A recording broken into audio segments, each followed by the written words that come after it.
오늘 본문 말씀을 통해서 우리가 어린아이처럼이라는 제목으로 우리 말씀의 은혜를 같이 나누기를 바랍니다. 저는 이제 우리 어린이 주일은 지났지만 그래도 우리가 어린이 주일이 있어서 오늘 이 본문 말씀을 그래도 한마다 우리가 이렇게 되새길 수 있는 것을 좀 감사하게 생각합니다. 우리가 주의 나라 통치가 임하기를 우리가 선포하고 찬양하는데, 그것이 임하려면 오늘 본문에서와 같이 어린 나이와 같이 주의 말씀을 듣는 자를 통해서 그 통치가 이루어지고 나라가 임하게 되는 것입니다. 오늘 어린 나이 같은 마음으로 주의 말씀을 들으시고 그 통치에 순종하시는 저 여러분 되기를 주의 이름으로 축복합니다. 여러분, 우리가 살아가는 이 세상, 하나님은 나라에 관심이 있으시기 때문에 이 대한민국, 이 나라를 보시고 이 민족을 보십니다. 그리고 항상 이 성경에 보면 그 성읍을 보시잖아요. 그 도시를 보십니다. 하나님께서 우리를 구원하시고 은혜 주셔서 비전을 주시면 우리가 그것을 보게 되는 겁니다. 그래서 우리가 눈을 들어서 우리가 속해 있는 이 세상과 나라를 바라봐야 되는데, 주님의 마음과 주님의 눈으로 하나님 나라의 법도로 바라봐야 되는 게, 그게 믿음이에요. 그게 중요한 거죠. 제가 군대 가서 보니까 제가 이 세상에서 그냥 다 똑같이 살아간 줄 알았는데, 별종이라고 그러더라고요. 별종. 천연기념물 뭐 그렇게 불렸어요. 술 안 먹고 성관계 안 해본 사람 한 60명 중에 2명 있는데 그 중에 하나가 전데, 저도 충격을 받았어요. 저는 이제 뭐 어릴 때부터 교회를 다녔으니까 다 저처럼 사는 줄 알았어요. 그런데 그게 아니더라고요. 그래서 우리는 자칫하면 우리가 세상을 잘못 볼 수가 있는데, 우리는 그래서 우리가 이 세상이 어떤 지금 세상으로 돌아가는지, 하나님께서 그 어떻게 이 세상을 바라보고 계시는지를 뉴스를 통해서 또 우리가 곰곰이 잘 살펴봐야 됩니다. 최근에 뉴스들을 보면서 참 마음이 아팠습니다. 그리고 우리 하나님의 마음이 얼마나 답답하실까, 안타까우실까, 그런 마음으로 이 땅을 바라보는 하나님의 사람들이 필요한데, 오늘 이 시간에 그 귀한 마음을 가지고 주님 앞에 나온 여러분이 있기 때문에 저는 감사하고, 그래서 여러분들을 주의 이름으로 축복합니다. 뉴스들을 봤을 때에 그 지난 4월 초에 우리 강남 학원가 일대에서 큰 사건이 있었죠. 화제가 되는 사건이 있었는데, 그게 뭐냐면 그 강남 학원에 왔다 갔다 하는 학생들한테 어떤 행사처럼 요구르트를 나눠줬는데, 그 요구르트가 어떤 요구르트였어요? 마약이 들어있는 마약 요구르트였습니다. 그 안에다가 뭘 넣는 거 아니? 그 우리가 뭐 히로뽕이라고 하는 필로폰, 그리고 요즘 젊은이들 사이에서 한다는 마약, 신종 마약인 엑스터시, 이거를 집어넣어놨다는 거죠.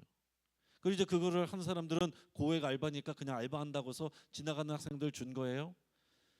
근데 이제 그것을 통해서 일단 4명이 잡혔는데 결국에는 그것을 통해서 또 부모님들을 협박하고 자녀들이 마약했다, 그래서 이제 돈을 뜯어내고자 하는 그런 일이었다라는 얘기죠. 그래서 그 사건이 맞물려 가지고 하필이면은 부활 주일에 우리가 교회 앞에서 행사를 하면서 우리가 계란하고 요구르트를 준비를 했는데, 길에서 사람들이 요구르트를 안 받았다는 거 아니에요. 여러분, 이런 사회가 되고 있습니다. 근데 참 이것이, 여러분 잘 생각해야 되는 것이, 강남 학원가에서 이런 일이 일어났다라는 것입니다. 그 상징적인 의미가 있는 게 굉장히 중요한 거예요. 사람들이 다 성공하면 어디로 갑니까? 강남 가서 살기를 원하고, 학원도 강남에 있는 학원 가야 또 좋은 대학 가고, 어떤 부와 성공의 어떤 기준점이 있는 곳이 강남인데, 그 강남 학원가에서 일어나는 일이, 이런 청소년들을 상대로 이제 마약이 퍼지고 있다. 근데 그것뿐만이 아니라 최근에도 매년 의료용 마약류인 펜타닐 패치를 투약한 수십 명의 중고등 학생들이 적발된 일이 있다고 합니다. 그래서 이제는 일부 청소년들은 마약을 유통하고 그걸로 돈을 버는 일들도 하는 청소년들도 있다는 거예요. 그래서 이 부산 마약퇴치운동본부의 김지성 목사님이 이런 얘기를 했는데, 이제 청소년들도 SNS를 통해서 얼마든지 쉽게 마약을 구입할 수 있는 그런 시대가 되고 있다라고 얘기를 하고 있습니다. 지금 최근 3년 새에 10대 마약 사범이 대폭 증가했다는 거예요. 그래서 검찰청 자료에 따르면은 지난 2017년 19세 이하 청소년 마약 사범은 119명에서 2022년도에는 481명으로 304%가 급증했다고 합니다. 또 최근 언론사에서 10대를 대상으로 설문조사를 했는데, 친구나 지인 중에 마약을 구매하거나 복용한 사람이 있느냐 물어봤는데 5명 중에 1명이 그렇다라고 대답을 했습니다. 요즘에 연예인들 사이에서도 계속해서 이제 마약 사건이 이제 보도가 되고 있습니다.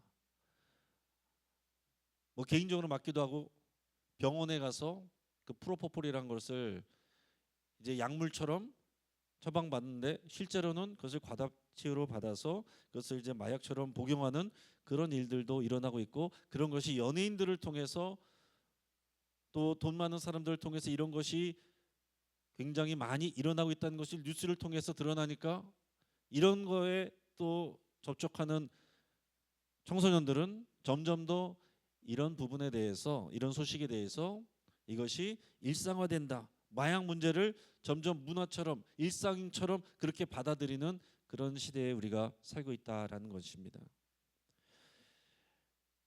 또 하나 굉장히 말씀 나누기도 민망한 뉴스인데, 강남에서 스와핑 클럽이 적발됐다는 그런 기사도 있었어요. 이건 참 설명드리는 것도 부끄러운 일이지만은, 그러나 이미 뭐 다 SNS 통해서 뉴스를 통해서 다, 교회 안에서는 말 안 해도 밖에서는 다 일어나는 일이고 알고 보는 일이기 때문에 나눠봅니다. 자, 스와핑이란 것은 뭐냐면은 내 배우자나 애인을 다른 사람의 배우자하고 애인하고 바꿔가지고 집단으로 성관계를 하는 그런 난잡한 행위를 말하는 것인데, 강남에서 그런 클럽이 유흥가가 문을 열었다는 거예요. 스와핑 클럽이 2009년에 강남에 처음 등장을 했다는 것입니다. 자, 그런데 이런 일이 일어나서 얼마 전에도 몇십 명이 한꺼번에 그런 일을 하는 것을 적발을 했는데, 문제는 지금 제도에 있는 법으로는 이들을 처벌할 법적인 근거가 마련이 돼 있지 않다는 거예요. 종업원이 아니기 때문에 자발적으로 자기들끼리 한 것이기 때문에 여기에 대해서 특별하게 처벌이 안 된다는 거예요. 솜방망이 처벌 정도 된다는 것입니다. 그래서 이 스와핑 클럽을 선전하는 그런 데서는 인터넷에다가 아예 홍보 문구를 뭐라고 해놨냐면은, 변호사와 법무사 등을 만나본 결과 밀폐된 공간에서 고용된 종업원에 의한 행위가 아니라서 실정법으로 단속할 근거가 없다. 이거를 홍보 문구로 걸어놓고 있다는 거예요. 그렇게 이제 모집을 한다는 것입니다. 저는 지금 이 강남에서 일어나는 이 부의 상징, 성공의 상징인 강남에서 일어나는 어른들과 청소년들 사이에서 일어나는 마약과 이 비정상적인 그런 일탈 성행위 이런 것들이 굉장히 성행하고 있고 확산되고 있다는 것을 뉴스를 통해서 이제 보게 됩니다. 여러분, 이것이 성공을 추구하는 우리 사회의 민낯이다라는 거예요. 여러분, 성공이 목표가 되면은 그 뒤에 인생의 목적이 없이 그것 자체가 끝이면 여러분 결국은 일탈과 쾌락으로 빠지게 되는 것입니다. 또 최근에 청소년 청년 중심으로 에이즈 환자가 급격히 늘어났다고 합니다. 하지만은 이런 정확한 보도 자료는 잘 뉴스에서 접할 수가 없어요. 왜냐하면 인권이라는 이름으로 인권 보도 지침에 의해서 이런 것들이 다 걸러지기 때문에 우리가 접할 수가 없다는 얘기입니다. 최근에 우리나라 에이즈 환자의 70% 이상이 동성간 성애에서 시작됐다라는 얘기를 어느 학교에서 한 선생님이 학생들한테 얘기를 했는데, 그것을 이유로 교육청에서 3번이나 고발을 당해서 조사를 받았다는 거예요. 그러나 이것은 국가적인 조사의 정확한 수치이고 제4차 국민건강증진 종합계획서 323쪽에 보면 에이즈가 동성 간 성행위로 주로 전파된다라고 정확하게 적혀 있습니다. 그리고 코호트 통계를 봐도 코호트라는 것은 뭐냐면 특정 기간 동안 공통된 특성이나 경험을 갖는 사용자 집단을 말하는데 그런 코호트 통계를 봐도 지금 10대가 에이즈에 많이 걸리고 있고 그 이유는 92.9%가 동성 간 성행위 때문이다라고 이렇게 분명히 보고 자료가 있습니다. 또 최근에 한 시사 고발 프로그램에서는 한 30대 여성이 자신의 아버지와 계모에게서 받은 학대를 고발을 하는 그런 보도 프로그램이 있었는데 저도 이제 그 기사를 얼핏 보고서 그러려니 하려다가 보니까 그 아버지가 목사라고 써 있어서 또 이제 굳이 또 봤습니다. 그 아버지가 교회에서 바람이 나가서 원래 아내 사모님을 버리고 바람난 여인과 이 자녀들을 데리고서 이제 지방 가서 목회를 하면서 사는데 그 아빠와 계모 사이에서 그 자녀들이 온갖 학대를 이루 말할 수 없는 비인간적인 학대를 받으면서 살아왔다는 거예요. 그래서 지금은 이제 30대가 돼서 결혼도 했지만 그 상처가 있고 트라우마가 있고 이것을 어디다 얘기할 수가 없어서 방송사에다 연락을 해가지고서 보도해달라고 이렇게 해서 이것이 지금 보도가 됐다. 그래서 뉴스화 됐다는 것입니다. 여러분 이런 세상 속에서 우리가 어떻게 신앙생활할 것인가? 어떻게 신앙생활할 것인가? 어떤 분은 또 얘기를 들을 때 점집에 많은 신앙인들이 중직자들도 많이 가고 그리고 목회자 전도사들도 많이 찾는다는 얘기를 얼핏 들었습니다. 그래서 기독교인 환영, 할인 뭐 이런 행사도 한대요. 여러분 오늘날 하나님께서 주님의 말씀에 어린아이와 같이 순종하는 자를 찾으신다라는 것을 우리 마음에 새겨볼 수 있기를 바랍니다. 이런 세상 속에서 우리가 어떻게 신앙생활을 하고 있느냐, 어떻게 신앙생활을 하고 있느냐, 우리가 생각하는 신앙생활의 한계는 어디냐, 여러분 이것을 곰곰이 그리고 현실적으로 깊이 생각해 볼 수 있길 바랍니다. 현실적으로 우리 청소년부만 해도 시험 때가 되면 예배 출석 인원이 반토막 이하로 떨어집니다. 시험 공부해야 되니까요. 학원 가야 되니까요. 여러분 이런 상황 속에서 이제 부모님들도 어떻게 말을 못해요. 공부 열심히 해라, 좋은 대학교에 진학해라. 그거 외에 부모님이 자녀들에게 어떤 신앙적인 메시지를 전달하고 있습니까? 또 어떤 신앙의 모습을 실제적으로 삶으로 보여주고 있습니까? 오늘 우리가 그런 질문 앞에서 오늘 우리가 이 자리에 설 수 있길 바랍니다.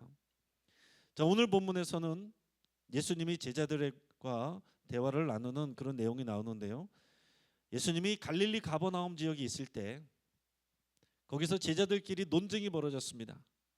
제자들끼리 논쟁이 벌어졌는데 그 논쟁의 내용이 뭐냐면은 누가 크냐라는 거였어요. 오늘 본문 1절을 다시 한번 읽어보겠습니다. 자, 시작. 그때 제자들이 예수께 나와 이르되 전국에서는 누가 크니까? 누가 크냐? 이거 가지고 지금 싸우고 있었다는 얘기예요. 자, 예수님 오시기 전에 제자들끼리 싸웠습니다. 자, 누가 크냐?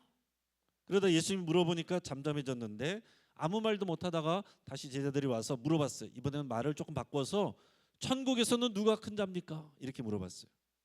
자, 관심이 어디 있어요? 누가 크냐? 큰 자가 되는 거예요. 큰 자라는 건 뭐예요? 높은 자리에 앉는 것입니다. 높은 자리에 앉는 것은 뭐예요? 힘을 갖는 것입니다. 힘을 갖는 건 뭐예요? 내가 주도권을 갖는 거예요. 주도권을 갖는 건 뭐예요? 내가 말하면 다른 사람들이 움직이는 거예요. 내가 생각한 대로 다른 사람들이 행동하는 게 그게 큰 자가 되는 것입니다. 큰 사람이 되는 것, 더 높은 자리에 앉는 것, 더 많은 힘을 가지고 사람을 부리게 하는 이 사회적 성공이죠.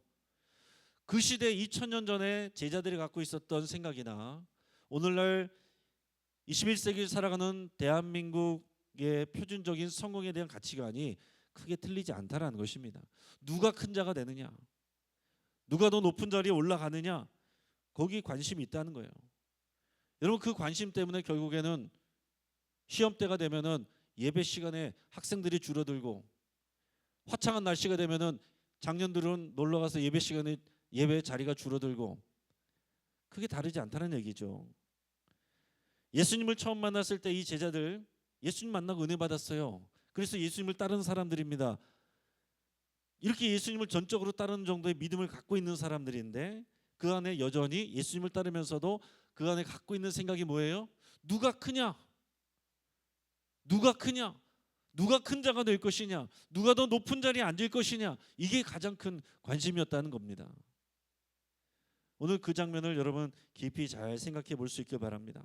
은혜를 받았어요. 예수님을 만났어요. 신앙생활에 들어왔어요. 그런데 그 안에서도 12명이 다니다 보니까 그 안에서도 서로 옥신각신하면서 누가 높으냐 하는 갈등이 생겨나더라라는 얘기입니다. 그럴 수도 있는 것이, 실제적으로 보면은 우리가 일반적으로 수제자라고 그러면 누구라고 얘기합니까? 베드로라고 얘기하죠. 그리고 예수님께서 변화산에 가실 때나 중요한 곳에 가실 때는 12명 다 데려가지 않고 3명을 데려가셨습니다. 베드로, 야고보, 요한 데려가셨어요. 다른 제자들의 입장에서는 질투가 날 수도 있죠. 그 중에서도 베드로는 또 그 3명 중에서도 누구를 질투했어요? 사도 요한을 질투했습니다. 그래서 항상 예수님의 가까이서, 예수님 그 가슴팍에 누워서 가까이서 예수님하고 얘기를 주고받는 그런 요한, 항상 신경을 썼어요. 그래서 예수님께서 베드로에게 사명을 주시면서 네가 나를 사랑하느냐? 그러면 내 양을 치라, 먹이라. 그랬더니 베드로가 뭐라고 그랬습니까? 그러면 저 사람은, 그 요한 사도는, 요한은 어떻게 됩니까? 그가 살든지 죽든지 그거는 하나님이 하실 일이고 너는 너의 길을 가라. 이게 주님이 말씀하신 내용이에요. 여러분, 이것이 우리 오늘날 한국교회 성도들의, 우리들의 모습이 아닌지 여러분 잘 생각해 보시길 바랍니다. 우리가 교회 나와서, 요즘 시장에 교회 나와서 예배드리고 기도하는 일들이 쉬운 일이 아닙니다. 그러나 그러한 가운데서도, 이 교회 안에서도 우리 가운데 누가 크냐 이 생각 가지고 예수님을 따라가는 이 제자들의 모습이 한국교회의 평균적인 성도들의 모습일 수 있다라는 얘기입니다. 예수님을 따라가는데 지금 예수님이 가고자 하시는 거기에 대한 그 목적지가 내 목적지가 아니라, 누가 크냐, 더 큰 자리가 내 목적이 되어서 빨리 여기서 공부 잘해서 좋은 대학교 진학하고 좋은 직장에 가서 강남 가서 사는 거죠. 빨리 벌어서 빨리 조기 은퇴하고 여유롭게 사는 거. 이게 지금 전체 평균 대한민국 사람들의 성공관인데, 교회 나와서 예배를 하는 성도들의 생각 안에도 그러한 생각이 공통적으로 있을 수 있다는 얘기입니다. 그러니까 여러분, 우리는 지금 나는 어떤가 그것을 생각하면 돼요. 내가 예수님을 따라가는 주님의 제자로 부름받았는데 우리 안에서 누가 크냐, 누가 큰 자리에 먼저 갈 것이냐, 누가 저 자리에 앉을 것이냐, 그 자리의 위치가, 그게 중요한 거죠. 실제로 보면은 세상 속에서는 자리가 굉장히 중요하더라고요. 의전이 너무 중요해요. 누가 어느 자리에 앉느냐, 그 순서 바뀌면 큰일 나는 줄 압니다. 그리고 굉장히 큰 신뢰로 여깁니다. 그래서 오히려 교회보다 밖에 있는 분들을 보면 그런 의전에 굉장히 신경을 많이 쓰더라고요. 누가 어느 자리에 앉느냐, 그걸 굉장히 신경을 많이 쓰는데, 그거는 우리가 뭐 예상 그럴 수 있다 생각을 합니다. 그러나 우리가 예수님을 따라가는 우리 심령 가운데 누가 큰 자리에 앉을 것이냐, 더 나아가서는 이 교회 공동체 안에서도 예수님을 따라가는 제자들 사이에서 그런 질투가 일어난 것처럼, 이 교회 공동체 안에서도 신앙생활하면서 예수님을 따라가는 신앙생활이 아니라 교회 생활에 익숙해져서 이 교회 안에서 누가 큰 자리에 갈 것이냐, 누가 장을 할 것이냐, 누가 높은 자리에 앉을 것이냐, 여기에 더 큰 관심을 갖는 경우들이 많이 있다라는 얘기입니다. 이게 사실은 우리의 한국교회의 불편한 진실일 수 있고, 저와 여러분들의 불편한 진실이 될 수 있는 겁니다. 여기에 대해서 예수님이 하신 말씀이 뭐겠습니까? 오늘 예수님이 하신 말씀을 오늘 본문의 2절부터 4절까지 말씀을 같이 읽겠습니다. 예수께서 한 어린아이를 불러 그들 가운데 세우시고 이르시되 진실로 너에게 이르노니 너희가 돌이켜 어린아이들과 같이 되지 아니하면 결단코 천국에 들어가지 못하리라. 그러므로 누구든지 이 어린아이와 같이 자기를 낮추는 사람이 천국에서도 큰 자니라. 아멘. 자, 그 당시 어린이는 지금의 어린이하고 대우가 틀렸습니다. 자, 우리나라에서도 이 어린이라는 이름 자체가 명칭 자체가 생긴 게 얼마 되지 않았잖아요. 소파 방정환 선생이 어린이라는 말을 명칭으로 한 게 별로 되지 않아요. 오래되지 않습니다. 자, 이 당시에도 당연히 어린이들은 대접받는 그런 존재가 아니라 여성들과 어린이들은 무시받는 존재입니다. 사회적인 약자예요. 그런 사회적인 약자, 그 사회적인 그 자리에 있어서는 가장 낮은 곳에 있는 어린아이를 불러서 예수님께서 하신 말씀이 이런 겁니다. 너희가 돌이켜 이 어린아이와 같이 되지 아니하면 너희가 결단코 천국에 들어가지 못하리라. 요즘 어린아이가 지나가죠. 여러분이 이 어린아이 같이 되지 아니하면 결단코 천국에 들어가지 못하리라. 여러분, 오늘 이 예배 자리에 기도하는 자리에 어린이가 있다는 것은 너무나도 큰 감사의 제목입니다. 개인적으로 너무 감사해요. 여러분, 저는 이 자리에 어린이와 청소년들, 청년들이 또 젊은 세대들이 더 많아지기를 바랍니다. 이게 하나님의 마음이에요. 예수님께서 강조해서 하신 말씀 여러분 보세요. 결단코 천국에 들어가지 못하리라. 자, 여기서 말할 때 이 어린아이 같이 되라라는 얘기는 이 어린아이 같이 자기를 낮추는 자가 되라라고 했는데, 여러분 이것을 잘 오해할 수 있어요. 어린이가 겸손합니까? 우리가 생각하는 겸손, 그런 겸손을 어떤 말을 합니까? 아이고 제가 뭘, 아이고 아닙니다, 아닙니다. 어린이들이 이런 말 하나요? 그런 적이 없어요. 어린이들은 천방지축이죠. 근데 어린이들은 자기를 낮추는 게 아니고 그 자체가 낮아요. 근데 그 낮은 자리에 있어도 그것에 대해서 억울해하지 않습니다. 그냥 당연하게 여기는 거예요. 낮은 자리에 있는 것이 어린이입니다. 예수님께서 그 낮은 자로서의 어린이와 같아야 된다라고 얘기를 하는 것입니다. 왜요? 예수님이 낮은 자리로 오셨기 때문에. 가장 어린아이 같은 사람이 누굽니까? 예수님이죠. 자, 여기서 어린아이 같이 자기를 낮춘다는 것은 낮은 자리로 가는 것입니다. 그 예수님이 보이신 겸손이에요. 겸손의 본으로서의 어린이를 말씀하신 겁니다. 아이고 제가 뭘, 이런 말을 한다라는 것은 겸손한 것이 아니라, 그거는 나를 스스로 좀 낮춰준다는 것은 내가 스스로 없다고 이미 생각을 하는 사람, 어른들의 이야기고, 낮은 곳에 아무 말 없이 순종하여 그 자리에 있는 것, 기꺼이 있는 것, 그게 어린아이 같은 낮아짐이고, 그게 예수님이 보여주신 겸손의 본이죠. 하늘 보좌를 버리고 이 땅 가운데 오셔서 우리와 같은 곳에 있는 것, 우리보다 더 낮은 곳에 있는 것, 마국간으로 오신 것, 수도 예루살렘이 아니라 지방 갈릴리에 있는 것, 그게 예수님이 보여주신 그런 낮아진 모습의 예수님의 본을 보이신 겁니다. 그러면서 예수님께서 제자들에게 그것을 강조하는 거예요. 또 하나 어린이의 특징이 뭐냐면, 어린이는 의존적입니다. 의존적이에요. 그러나 큰 자가 된다는 것은 점점 어떤 거예요? 독립적이 되죠. 주도적이 됩니다. 그러니까 이게 굉장히 여러분 우리가 좀 앞뒤가 안 맞는, 좀 모순적인 우리가 그런 것을 가지고 있어요. 가치를 가지고 있어요. 자, 우리 세상에서 나가면 어떻게 됩니까? 내 주도적이 돼야 돼요. 내가 힘이 있어야 돼요. 그래서 사람들이 무시하지 않아요. 그렇잖아요. 그래서 교통사고를 당해도 미안하다는 소리 절대 하지 말라고 그러지 않습니까? 그럼 책임져야 되니까. 그래서 주도적이 돼야 되고 그래야 되는데, 예수님은 어린아이 같이 되라고 그랬고, 어린아이의 특징은 뭐냐면 연약해서 어른의 보호를 받지 않을 수가 없어요. 그래서 어른에게 의존적입니다.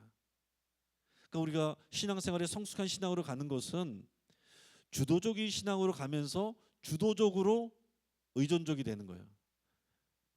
말이 좀 이상하죠. 내가 주도적으로 의존적이 되는 것이 성숙한 신앙으로 가는 것입니다. 갈라디아서도 보면 너희가 은혜로 자유를 얻었으나 그 자유로 너희의 육체의 기회로 삼지 말고 도리어 사랑으로 종노릇하라. 자유인이 되었지만 그 자유를 가지고 할 수 있는 가장 최고의 사용은 뭐냐면 스스로 사랑의 종노릇을 하는 거다. 마찬가지로 우리가 어른스러워진다는 것은 뭐냐면은 우리가 독립적이 되고 내가 판단하는 거예요. 누구에게도 의지하지 않는, 의존하지 않는 그런 존재가 되는 것입니다.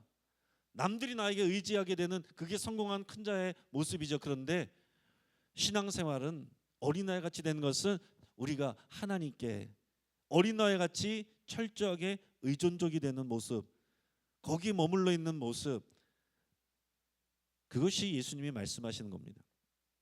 근데 이게 쉽지 않아요. 교회 안에서 우리가 어린아이 같이 되는 것이 참 쉽지가 않습니다. 여러분들도 저도 마찬가지로 나이가 든 만큼, 연륜이 있는 만큼, 경륜이 있는 만큼 우리는 아는 것이 많아지고 경험한 것이 많아지기 때문에 우리가 생각할 수 있는 여러 가지 변수가 있고 어떤 사건 하나만 딱 봐도 우리는 거기 어떤 일이 일어날지를 다 알고 어떻게 하면 되겠다라는 그런 것들 눈에 훤히 보입니다. 그런 상황에서 주도적이지 않고 의존적이 될 수가 참 어려운 거죠. 말이 쉽지 그렇게 되지가 않습니다. 교회 안에서 우리가 뭐 좀 합시다. 어린아이들은 어떻게 돼요? 그럼 하는 거예요. 그게 어린아이입니다. 시키면 하는 거. 그게 의존적인 거죠.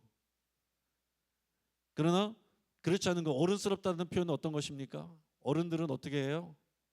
안 합니다. 앞에서는 할 것처럼 하지만은 돌아서서는 안 해요.